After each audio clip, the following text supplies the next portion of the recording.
movie is meant to be an allegory for class warfare and rich and poor.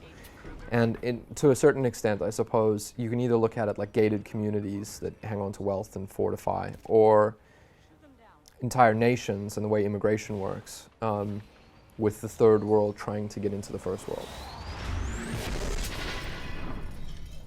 Elysium could be made just about Joburg, because it does have rich and it does have poor, and they both exist in one place. I think it's almost the best place to come from to make you think of those topics, I think, if that makes sense. I think if you just grow up in poverty, you don't. And if you just grow up in wealth, you don't. But when Johannesburg forces you to see both all the time, I think there's a bunch of cities like that, like from Rio to Joburg to Mumbai, you know, it's the ones that really have that crossover. Hello?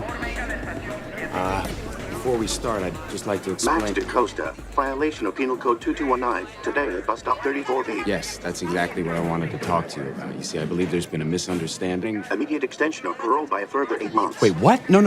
I can explain what happened. I just made a joke, and, you know... Stop talking. Elevation in heart rate detected. Would you like a pill? If you're used to America and you think that this is what America is, I want to show you, Americans, a version of America where maybe the tables are turned, and maybe you live in poverty and this is what it looks like, right? So to put someone recognizable like this corn-fed white boy in that environment who lives in a shack, who's a movie star, is a cool way to do that, you know? And so that really was the primary reason, putting aside how, you know, just talented he is and that he would bring it to life. That idea of a movie star in a shack is just it's a cool idea.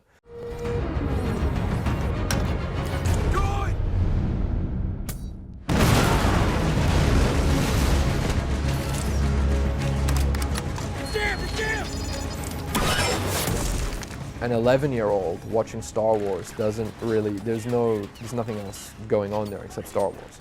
And the surface level stuff, the genre stuff, right?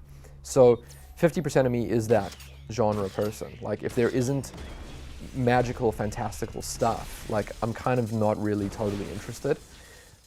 As I got older, what started to happen was I started to realize that science fiction actually is a place where I can take all of my favorite elements of filmmaking, and I can also talk about things that I just observe as a citizen of Earth, and sort of portray them in a way that you put the audience in a place that they're looking at the same topics, but the science fiction disguises it and changes it. It changes your point of view on it. At the time you're watching it from a different place. Like if you watch Elysium, you're watching it from a place of poverty, looking up, which is the same as like being in, you know, Juarez in Mexico, looking at wanting to get into America.